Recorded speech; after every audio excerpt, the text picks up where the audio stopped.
كانش ينفع تبقي اجريسيف معايا قوي كده. تفتكري هو اللي راجع تاني؟ مش عارفه، اقوم اشوف. انا متاكده انه مش هو. انا عارفاه وعارفاه كويس قوي، وعارفه شوفيه دماغه. بعد اللي انا قلته له ده مش هيوريني وشه تاني. طب طالما انت عارفه ان دماغه ناشفه، ليه صعبتيها عليكي؟ ما كنت اتكلمتي معاه. كانش هيسمعني، كان هيسمع صوت هو بس. عادي يا دنيا، ممكن يكون قلقان عليكي، وده حقه على فكره. مش اي حد يقبل ان خطيبته تعيش في بيت غريب وسط ناس ما يعرفوهاش. يمكن عايز يسمع منك كلمتين يطمنوه. على فكره هم الرجاله كده، ساعات بيكونوا عايزين يسمعوا مبررات ترضي غرورهم وخلاص. طب بقول لك ايه، ما تبصي بصه كده ليكون هو.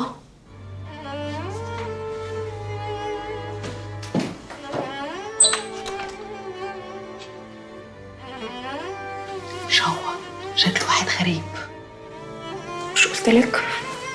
انا متاكده انه مش هيرجع تاني.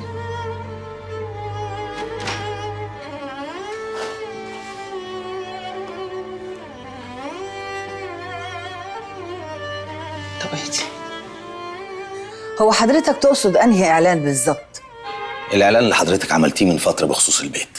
انا للاسف بس انشغلت شويه وبعدها كمان سافرت شويه، بس انا هممني جدا ان اخد بيت في المنطقه هنا. وبصراحه لما دورت ما لقيتش انسب من بيت حضرتك. بس دي حاجه قديمه وانا دلوقتي غيرت رايي. يا خساره، مع اني كنت مستعد ادفع لحضرتك اي ثمن في البيت. هو حضرتك ساكته ليه؟ انت مش بنتها برضو؟ تقولي حاجه. أنا؟ لا، قصدي يعني هي حرة في بيتها. حضرتك ما قلتليش انت بتشتغل ايه بالظبط؟ انا صاحب شركه انتيرير ديزاين، يعني باخد مشروعات بتاعت كومباوندز، بيوت، شركات. إيه ده بجد؟ طب هو أنت مش محتاج حد يكون بيشتغل في جرافيك ديزاين وكده؟ انت ديزاينر؟ لا، بس فريدة خريجة فنون تطبيقية وشاطرة قوي، بس حصلت لها ظروف كده وسابت الشغل فجأة. فريده مين؟ معلش، طب ثانية واحدة بس وهرجع لك على طول. اتفضلي.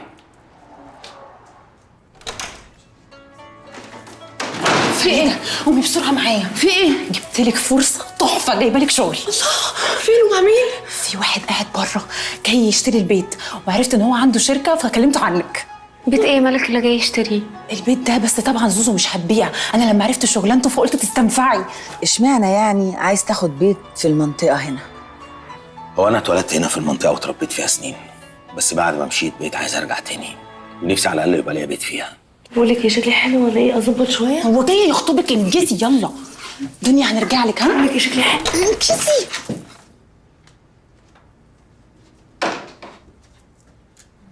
مساء الخير. مساء النور. دي بقى فريدة اللي كلمتك عنها، اشطر واحده في الجرافيك ديزاين. اهلا وسهلا. اهلا بحضرتك.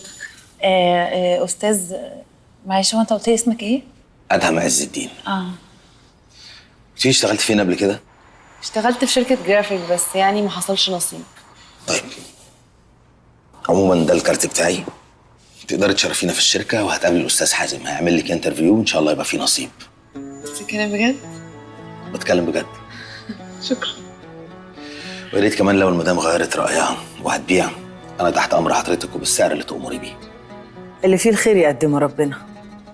متشكر جدا واسف مره ان انا جيت من غير ميعاد. لا، بعد اذنكم. اتفضل. شكرا جدا.